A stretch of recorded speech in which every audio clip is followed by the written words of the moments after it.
덴마크 작가 안데르센의 동화 성냥팔이 소녀. 성냥팔이 소녀는 길거리에서 성냥을 팔던 어느 날 추위를 녹이고자 성냥에 불을 붙입니다. 시간이 흘러도 소녀의 성냥은 한 값도 팔리지 않았으며 계속해서 성냥불에 의지해 추위를 피하던 소녀에게 헛것까지 보이기 시작합니다. 추위를 피할 벽난로, 배고픔을 없애줄 만찬, 그리고 자신이 사랑했던 할머니. 그렇게 짧은 행복도 잠시. 다음날 소녀는 다 타버린 성냥 한 곽과 함께 동사로 발견됩니다. 작고 어린 소녀가 추위에 떨며 성냥을 파는데 어떻게 모두가 지나칠 수 있었을까요? 그리고 가난한 소녀는 왜 하필 성냥을 팔게 된 걸까요?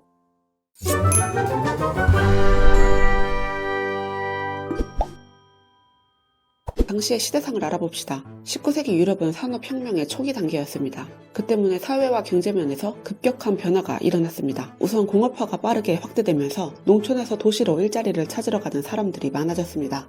그러나 급격한 공업화는 공장 노동자에게 혹독한 노동 조건과 낮은 임금을 불러오게 됩니다. 일부 공장에서는 노동자들의 건강과 안전을 고려하지 않은 채 생산성만 극대화하기에 혈안이었습니다. 성냥 공장도 그중 하나였습니다. 성냥 제조는 큰 힘이 필요한 작업이 아니었고 인건비를 낮추기 위해 어린 여자아이들이 주된 노동자로 고용되었습니다. 당시에는 성냥개비의 두약 부위에 백린이라는 물질을 이용했는데요. 백린은 인의 종류 중 하나로 안전하면서도 빠르게 불을 붙일 수 있는 속성을 가졌습니다. 그러나 한편으로는 인의 종류 중 유일하게 인체에 치명적인 맹독 성질을 갖고 있기도 한데요. 백린 성냥 완제품은 백린의 독성 물질을 안전하게 봉피로 덮여져 있는 형태입니다. 그래서 직접적인 접촉을 방지해 안전하게 사용됩니다.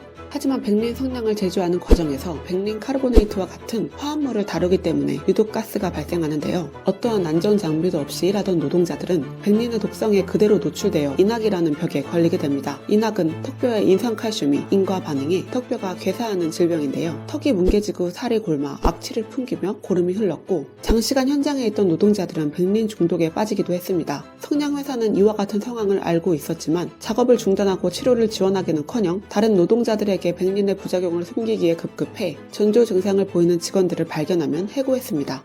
게다가 해고할 때 퇴직금 대신 성냥을 제공했다는 가설도 있습니다. 그 당시 성냥은 생필품이었습니다. 얼마나 많은 성냥 공장이 있고 그에 따른 피해자가 얼마나 많았을지 상상해보세요. 그 엄청난 수는 거리 위 성냥팔이 소녀들을 아주 흔한 존재로 보이게 하지 않았을까요? 더불어 죽어가는 성냥팔이 소녀가 성냥을 켜며 본 환상은 백린 중독에 의한 환각현상이라는 의의도 제기됩니다.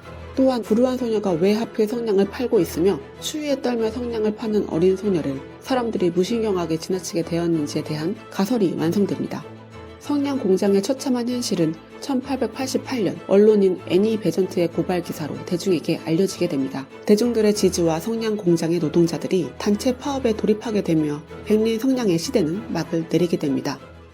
그러나 시간이 흘러 백린은 군에서 쓰여집니다. 백린탄. 백린은 발화점이 약 60도로 낮아 쉽게 발화되지만 발화되면 5000도까지 폭발적으로 온도가 상승하는데요.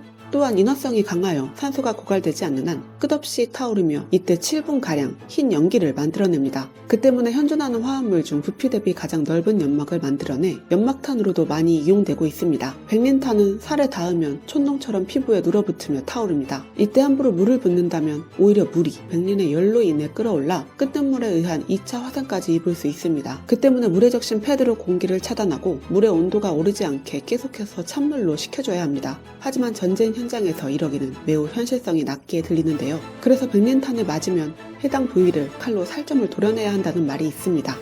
한번 터지면 불지옥처럼 사람을 고통스럽게 태워주기는 백린탄. 현재는 제네바 협약으로 민간인에 대한 사용은 금지되어 있습니다. 그러나 2009년 가자지구 전쟁에서 이스라엘군이 민간인을 대상으로 백린탄을 사용하여 국제사회의 비난을 받았습니다. 앞으로는 이러한 상황이 다시는 발생하지 않길 바랍니다.